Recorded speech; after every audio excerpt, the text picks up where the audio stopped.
Magandang araw mga kaibigan. Pag-usapan natin ngayon ang official statement ni President-elect Donald Trump, na may natanggap daw siyang mensahe galing sa Incredible Man from the Philippines. So, sino yung tao na tinutukoy ni President-elect Trump? Si President Bongbong Marcos ba? O ang best friend ni Trump na si Tatay Digong? Okay, ito may post ni Ed Alonan, isang magaling na political analyst, DDS. Sabi niya, Trump statement was issued on November 5. It read, I have just received a message from the incredible man in the Philippines. Okay. Someone placed the name President Marcos in brackets. Walang pinangalanan ni President Trump. Sino yung incredible man na nakatanggap siya ng congratulatory message? So, siguro mga loyalist nilagay Marcos. Ito, paliwanag. Marcos loyalists assumed Trump was thanking Bongbong. Bongbong sent his congratulatory message on November 6. Rodrigo Duterte sent his message the day before. That is to say, before Bongbong sent his. The message of Trump is dated November 5. How can Trump thank Bongbong before Bongbong sent his message? For me, sabi ni Ed Alonan, I think Trump was thanking Duterte for his message, and the reference to working together refers to Duterte, whom Trump likes, because Trump hates drugs, liberals, globalists, liars, as he said in his videos. Is Bongbong listening? So, maganda at may ganitong statement pala ni President-elect Donald Trump. Okay, so i-arrange lang natin ang facts, Naunang nagpadala ng congratulatory message si dating President Duterte, November 5. Si President Bongbong Marcos Jr., nagpadala siya ng message, congratulatory message, November 6. Ang statement ni President-elect Donald Trump na I received a message from the incredible man, the Philippines, November 5. So, sino ang pinapasalamatan ni Trump? Marcos o Duterte?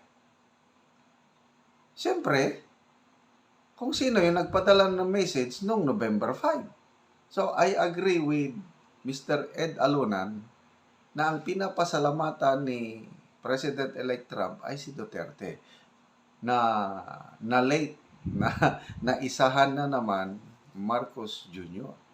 Okay?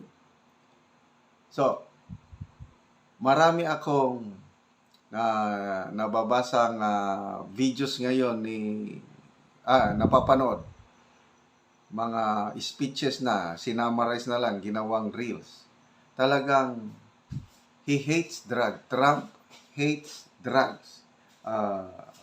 Yung mga hindi sumusunod sa utos sa Diyos sa Biblia, ayaw niya. Mga liars. So, ito, nagpapakita lang na may banding, malapit ang loob sa isa't isa si Pangulong Duterte at saka si President-elect Donald Trump. And this sends a strong message sa gobyerno ngayon, itong administrasyon, na huwag niyong malaking kamalian yan, yung ituloy nila na gipitin itong si PRRD. I don't know kung anong dumating na ang alas ni Tatay Digong. At ito, and openly, ikinampan niya ni President Duterte si Trump. Hindi siya sabihin niyo, ay campaign po rin, botohan niyo si Trump. Ganon. O, si President Marcos Jr., ikinampan niya ba niya si Trump? Wala eh, maka-Biden siya eh. Maka-Democrat siya eh.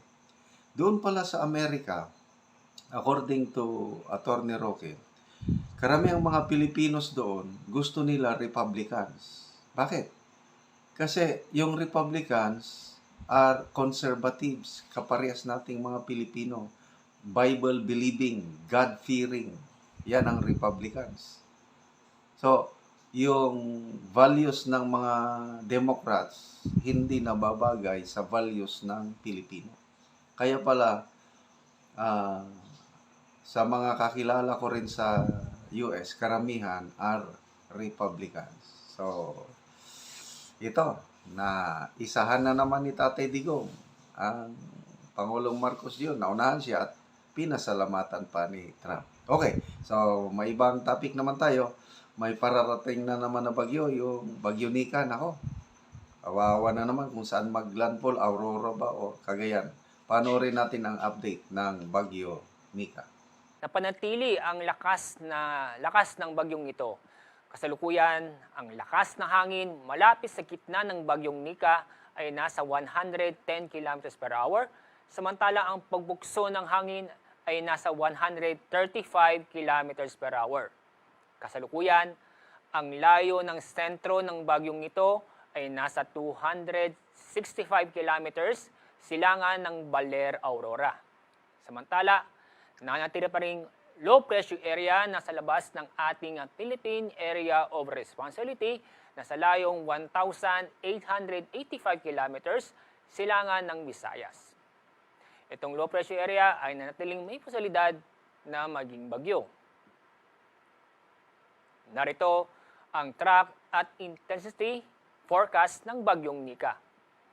Inaasahan ngayong araw ay lalakas ang bagyo at maaaring umabot sa typhoon category bago tumama sa kalupaan. Inaasahan na pinamalakas na hangin na maaaring maabot ng Bagyong Nika ay 130 km per hour bago tumama sa kalupaan. Base sa forecast track ng Bagyong Nika, posibleng maglandfall o tumama sa kalupaan sa Isabela o sa Northern Aurora bukas ng gabi o sa hapon. Habang sa kalupaan ang bagyong ito, inaasang bahagyang hihina ang bagyo. Pero muli itong lalakas pagtapak niya sa West Philippine Sea. Kapag hindi magbabago ang direksyon at galaw ng bagyo, posibleng lumabas sa Philippine Area of Responsibility si Bagyong Nika sa darating ng Martes ng hapon, November 12. Narito ang mga lugar na sa ilalim ng Tropical Cyclone Wind Signal number 3. Ang mga lugar ay Isabela, northern portion ng Nueva Vizcaya, northern portion ng Quirino, Kalinga, Mountain Province, Ifugao, at northern portion ng Aurora. Signal number 2 ay nakataas sa Ilocos Norte, Ilocos Sur, La Union, northeastern portion ng Pangasinan, Apayao, Abra, Benguet, northwestern, central at southern portion ng Cagayan, nalabing bahagi ng Quirino, nalabing bahagi ng Nueva Vizcaya, central portion ng Aurora, at northern portion ng Nueva Ecija. Signal number 1 naman ay nakataas sa nalabing bahagi ng Cagayan kasama ang Babuyan Islands, nalabing bahagi ng Pangasinan, nalabing bahagi ng Aurora, buong Tarlac, northern at central portion ng Zambales, nalabing bahagi ng Nueva Ecija, Pampanga, Bulacan, Metro Manila, Rizal, eastern portion ng Laguna, eastern portion ng Quezon kasama ang Polillo Island, Camarines Norte, northern portion ng Camarines Sur at Catanduanes. Ngayon ay may naasahan tayo na matindi hanggang sa malalakas o matindi o malalakas na pagulan mula ngayon hanggang sa mga susunod na oras. Mula ngayon hanggang bukas na gabi, inaasahan na intense hanggang torrential na pag-ulan sa Apayao, Cagayan, Kalinga, Mountain Province, Isabela at Aurora. Heavy hanggang intense na pag-ulan sa Ilocos Norte, gayon din sa Ilocos Sur, Abra, Benguet, Nueva, Vizcaya at Quirino. Moderate to heavy rains inaasahan sa La Union, Pangasinan, Tarlac, Nueva, Ecija, Quezon, Camarines Sur, Camarines Norte at Catanduanes.